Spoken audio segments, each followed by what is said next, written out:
Welcome to Black and Gold. Black Americans have achieved something extraordinary. As 12% of the population, we've produced contributions that far exceeds our numbers. We've done our part. We've forced constitutional changes. And have we not left our imprint on the world through art, military contributions, and a culture of demanding justice? This mighty 12% has survived pressures that have broken entire nations. But remember this, brothers and sisters, our achievement does not end our responsibility.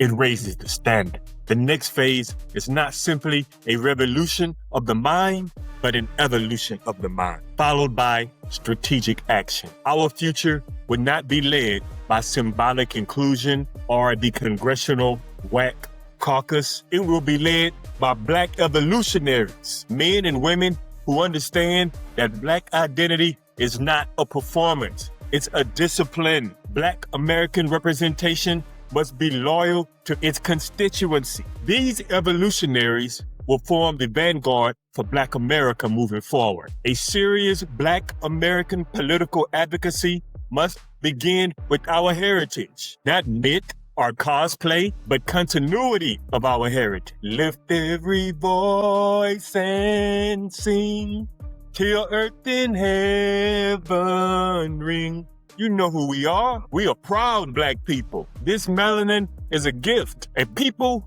who do not know themselves borrow definitions. And borrowed definitions always come with opposing interests. Also, brothers and sisters, we must also confront our own hypocrisy. When the system reminds us of its racist origin, we protest loudly, and we should. But during those quiet hours, too many of us replicate the same hierarchy we claim to oppose. Our main issue is that we disrespect one another. We internalize external beauty standards. We pander to people who already do not respect our humanity. We cannot denounce white supremacy on camera and practice it in private. We Black Americans have a long history of honoring our ancestors, our struggle, and our collective memory. That continuity has produced results. By contrast, colonialism succeeded elsewhere by imposing the religion of white supremacy. Africans were taught to curse their ancestors and their native religions. Caribbeans have accepted that their most attractive land belongs to someone else. That someone else extracts resources. They refine them abroad and often sell them back to the colonized people. Give me that gold. Now, take these loans. Give me those beaches and take these lower than the cost of living wages. Initially, this may have been enforced by armies. However, it has been sustained by their own countrymen and countrywomen with that colonial mentality. Black Americans must reject this colonized white supremacist mindset wherever it appears, regardless of the race of the person expressing it. Be aware of the person that smiles in your face while strategizing with your detractors to take your place. Furthermore, Black American advocacy should not be separatist. We do not reject America. We just demand that our country live up to its own stated creeds. Supporting the rule of law while insisting on equal application of it is not extremism. It's not whining or playing the victim. It's just us being that vanguard